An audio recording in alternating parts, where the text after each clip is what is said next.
एक आदमी हमारे घर में आए जो हमको बर्बाद कर सकता है। अच्छा, वो कौन है जी? कि वो हमारी बीवी। वो क्यों बर्बाद करे? यस। पहले, इससे पहले मैं वो हदीस सुना दूं आपको, फिर वापस कैसे वो हमारे सारे वो अमाल ले सकती है। शादी हुई जी, तो शादी में मेन चीज है महर। हाँ, सबसे पहला स्टेप जो है वही स्टेप।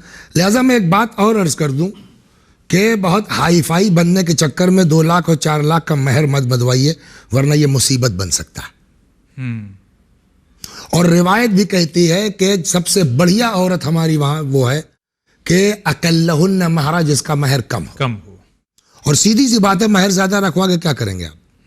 इसीलिए ना थोड़ा मजबूती आ जाए जी। वो अगर वाकई नालायक निकल गया तो ऐसे भी केसेस हमने देखे हैं जी कि भैया माफ कीजिए, हम महर माफ करते, आप तलाक दे दीजिए, तो क्या मिला? सही। तो इससे अच्छा कि शुरू ही से महर कम ना रखवाओ। हाँ।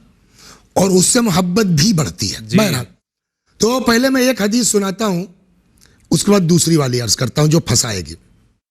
औरतों के लिए एक बात और अर्ज करें, औरत की नजात इतना आसान है कि आप सोच नहीं सकते।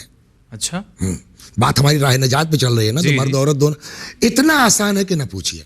एक हदीस औरतों के बारे में अर्ज करता हूं। रिवायत कहती है कि 3 औरतें वो हैं कि यकूनु महशरुहुन्ना मा फातिमा बिन्त मोहम्मद, जी, जिनका हश्र जनाब फातिमा के साथ होगा। 1, 2, इनको फिशार कब्र से बचा लिया जाएगा। अच्छा। 3, 1000 शहीद के बराबर अजर दिया जाएगा। 1000? यस जी। मामूली चीज है क्या चीज? यानी वो कौन औरतें हैं जी?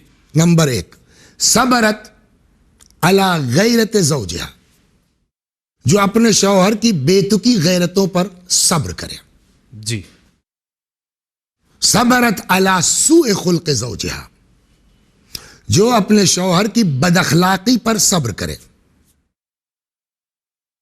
3, वहबत सदाक़हा लिज़ौजिहा, और अपना महर अपने शौहर को हिबा कर दे, माफ कर दे।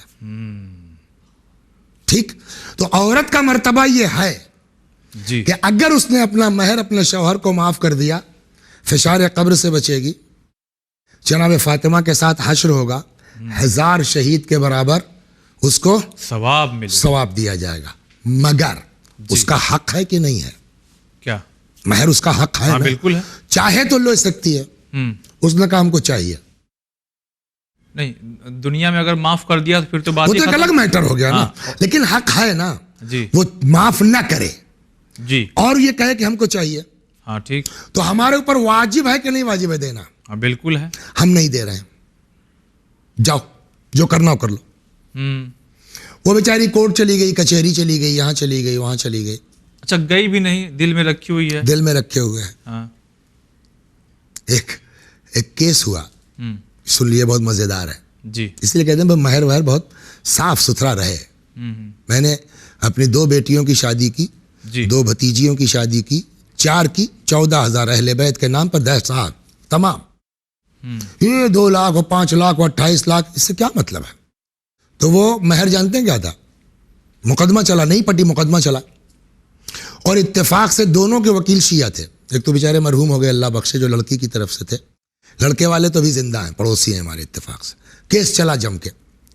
आखिर में भाई ठीक है, आप लोग अलग हो जाइए, तलाक ले लीजिए, मगर आपकी शरीयत से तो महर है ना, तो महर दीजिए आप। महर कितना था? 1,51,000 दीनारे सुर्ख। ओहो। तो जो लड़के के वकील थे उन्होंने फौरन जो है वो मान ली जज की बात कि ठीक है साहब, महर तो फर्ज देना है, लेकिन जो हमारे वकील साहब हैं लड़की की तरफ से, सीनियर हैं, बुजुर्ग हैं, ये एक सिक्का ला के दिखला दें जी कि कैसा होता है, फिर हमारा मुवक्किल कोशिश करेगा, इकट्ठा करके ला के देगा। खत्म हो गया केस ना। हाँ। यहां तो खत्म हो गया। तो ये हमको पहले चाहिए था कि हम क्यों ऐसा महर रखवा रहे हैं। अब हश्र क्या होगा कल को मालूम है आपको जी? अब मर गए। यहां रिवायत कहती है, बड़ी जबरदस्त है, यहां रिवायत कहती है कि कल को क़यामत में जब हिसाब व किताब की मंजिल आएगी तो अल्लाह कहेगा अब्दी ज़व्वजतुका अमती, मेरे बंदे मैंने तेरी शादी करवाई थी अपनी कनीज से, अला अहदी, अपनी शर्तों के साथ, जी, फलम तफलिया बिल अहद, और तुमने वो अहद पूरा नहीं किया। इस पर इंशाल्लाह देखिएगा, याद दिलाइएगा, आगे एक आध प्रोग्राम इस पर भी कहेंगे, अगर आप किसी से कोई अहदो पैमान करते हैं तो उसकी क्या हैसियत है। अच्छा, खैर वो एक अलग मौजूद है ये अलग मौजूद। तो फलम तफलिया बिल अहद, आपने जो वादा किया था कि साहब ठीक है हम 14,000 रुपये महर है देंगे, 5,000 महर है देंगे, 500 है देंगे, 1.5 लाख है देंगे, आपने नहीं दिया जी। उस वक्त वो कमजोर थी, उसके मायके वाले भी मसलन कमजोर थे। आज अब क़यामत में आ गए हैं आप ना, इस औरत का वली मैं हूं, खुदा कहेगा मैं हूं, लाओ महर निकालो। अब क्या करेंगे आप, वहां कौन सा वकील लेके आएंगे। रिवायत ये कहती है कि साहब, जो मैं मफहूम अर्ज कर रहा हूं, मफहूम है रिवायत, आईने अल्फाज नहीं है, इसी तरह की बात। यहां तो ये हुआ ना, कई लोग आ गए जी, इनको गाली दिया, उनको मारा, उनका ये किया, वहां खाली मैटर बीवी का है।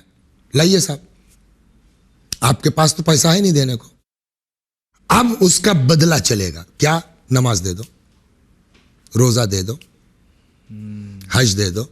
अच्छा एक बात, दूसरी बात यह है कि एमएसपी तो लागू नहीं होगी वहां ना जी, कि नहीं साहब हमारी नमाज जो है वो 5,000 से कम पर एक रकत नहीं बिकेगी, एमएसपी नहीं है। सही सही।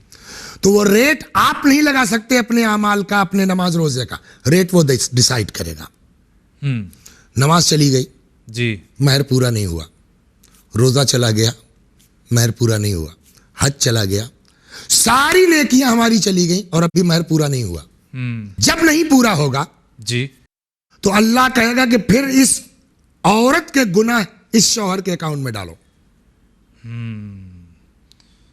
बाप रे बाप। मिसाल के तौर पर मौलाना साहब गए थे, हज भी है, करबला भी है, 5-7 हजार मजलिसें भी हैं, लेकिन वहां पहुंचे तो चला गया सब बीवी के अकाउंट में। और उल्टा बीवी का गुनाह जब नहीं अदा हो पाएगा तो क्या होगा, बीवी का गुनाह शौहर के खाते में डालो, मौली साहब के अकाउंट में डालो। तो जिसके अकाउंट में नेकियां जीरो हों जी, और सिर्फ बुराई पाई जा रही है, गुनाह पाया जा, वो कहां जाएगा, जहन्नम में। तो बकिया को तो छोड़िए, मैं भी की नजात का रास्ता हमारी बीवी रोक ले कल को क़यामत में, लिहाजा यही मना ना लो। तो राह नजात ये है आपके मौजू के कि आप यही सेटलमेंट कर लीजिए साहब, दुनिया में देना हो तो दे लीजिए, और इस मामले में अकड़िए नहीं। हाँ अकड़िए मत, माफ करवाना हो तो माफ करवा लीजिए, लेकिन जो कुछ है सेटलमेंट यही करके जाइए। और बेहतर यह कि दे दिया जाए, औरत के लिए बेहतर यह है कि हिबा कर दे ताकि जो है वो जनाब फातिमा के साथ रहे। तो नजात के लिए जो सबसे बड़ी रुकावट बन सकती है वो ये है, किसी का बोलिए हक मार लेना जी। हम उसको हल्के में लेते हैं ना, अरे यार अपनी बीवी है क्या करना है, वहां क़यामत में अपना तुम्हारा नहीं चलेगा।